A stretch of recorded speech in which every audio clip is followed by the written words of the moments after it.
et là il lui tire la queue et il en fout mais partout quoi, tu vois? Parce qu'il tire la queue. J'ai pas compris. Les gars, ça tourne.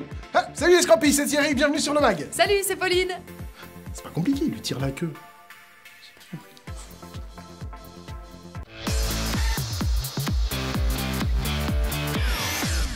Et cette semaine, on va parler diversité avec le groupe CEB, on va continuer avec l'émission Patron Incognito et on terminera avec 2 CV qu'on trouve super originaux.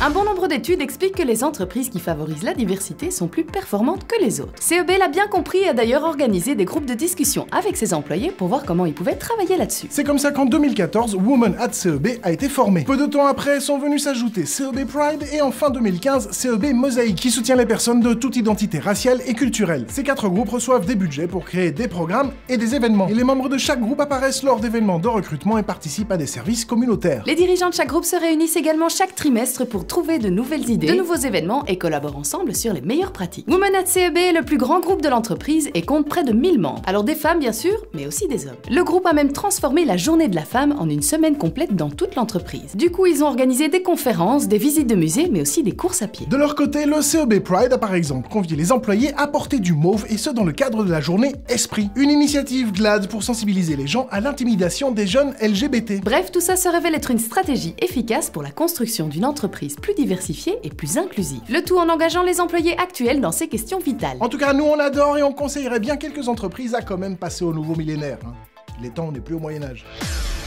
Les Anglais et les Américains avaient leur émission Undercover Boss et depuis quelques saisons, eh bien les Français ont leur émission Patron Incognito. En gros, sous prétexte d'un documentaire sur un chômeur en réinsertion, un patron, différent à chaque fois, se déguise et effectue de courts stages sur différents métiers dans l'entreprise qu'il dirige. Immergé incognito, il découvre chaque jour le quotidien de ses employés et la vie de son entreprise. Comme dans Cauchemar en cuisine, on retrouve l'idée de vouloir apprendre à regarder son entreprise différemment pour mieux la comprendre et la faire progresser. L'émission se termine par la convocation des employés ayant accompagné le stagiaire à la direction générale de l'entreprise. Le patron y fait le point sur ce qui fonctionne bien et moins bien dans son entreprise. Mais surtout, il termine sur une note positive et énumère les qualités de ses employés.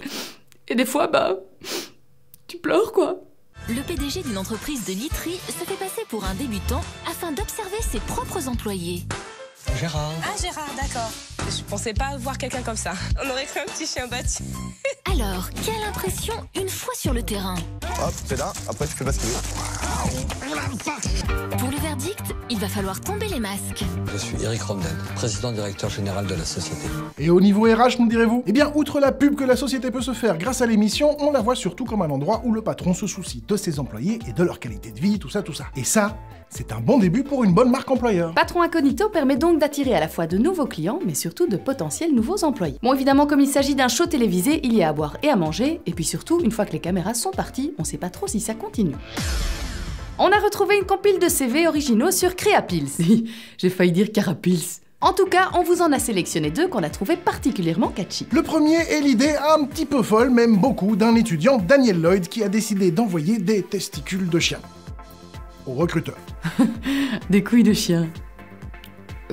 Quoi? Et oui, Daniel a décidé d'envoyer dans une jolie barquette des testicules en guise de CV à différentes agences afin de trouver un stage. Et puis sur l'emballage, on retrouve sous forme d'étiquette ses compétences, ses formations, ses coordonnées. Et on remarque la mention de Dog Bollocks, qui veut dire littéralement les couilles du chien. En réalité, il s'agit d'une expression typiquement anglaise qui voudrait dire ce qu'il y a de mieux, ce qu'il y a de meilleur. Une idée originale pour ce CV insolite qui restera dans les annales.